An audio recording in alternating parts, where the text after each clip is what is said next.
पद्धत नाहीये, पण परदेशी राजा राणी गेले होते, फिशिंगसाठी निघाले.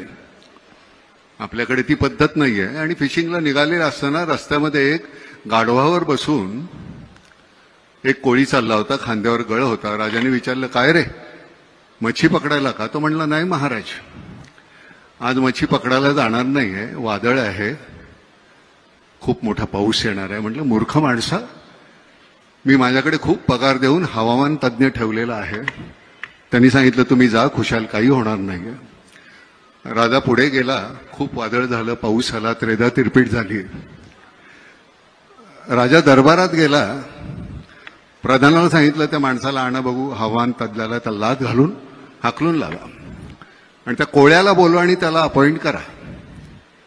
कोळी आला. तो म्हणला, महाराज, मला यातलं काही कळत नाही हो. तो म्हणलं, मग त्या दिवशी कसं सांगितलंस, पाऊस येणार, वादळ होणार? तो म्हणला, माझ्या गाढवानं कान खाली टाकले की मला कळतं पाऊस येणार आणि वादळ होणार.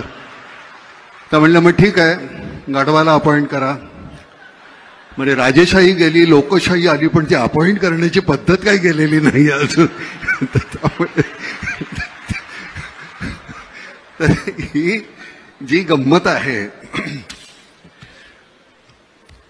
अरविंद इनामदार आमचे जे कमिशनर होते, त्यांची एक पद्धत होती बोलण्याची.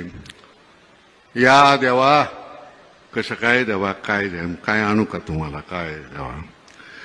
त्यांच्याशी बोलताना एक दिवस ते म्हणाले, ना मला काही कळत नाही, आमच्या पोलीस खात्यातल्या लोकांना, काही मंडळी ना, सगळ्यांना नाही, पण ते का पैसे खावेसे वाटतात. अहो, आम्हाला जेवढा पगार मिळतो का नाही, तो खर्च होत नाही हो.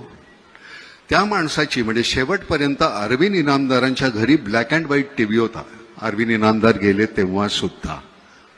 तर ही आपल्याकडे अशी माणसं आहेत. लालबहादूर शास्त्रींच्या घरी ज्यावेळी त्यांचे मित्र पैसे मागायला गेले, मला एक 200 रुपये पाहिजे, त्यावेळेचे 200 रुपये, लालबहादूर शास्त्री म्हणले, माझ्याकडे नाही आहेत एवढे पैसे. त्यांची बायको म्हणाली, नाही, माझ्याकडे आहेत. तिने 200 रुपये दिले काढून. शास्त्रीने विचारलं, तुझ्याकडे एवढे पैसे आले कुठून? ती म्हणली, नाही, दर तुम्ही पगारातून देताना त्यातले 5-10 रुपये मी वाचवते.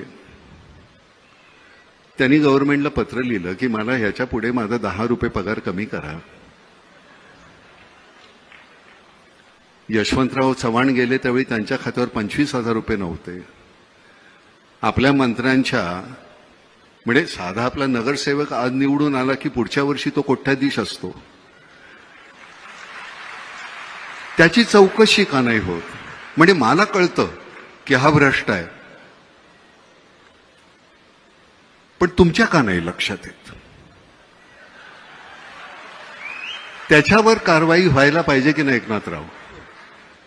म्हणजे तुम्ही मी 100 रुपये आल्यानंतर 30 रुपये इन्कम टॅक्स भरतोच, 18 रुपये तुम्ही अजून जीएसटी घेता. हे सगळं आम्ही केल्यानंतर सुद्धा आमच्या चौकशा होतात, तुमच्या का नाही होत?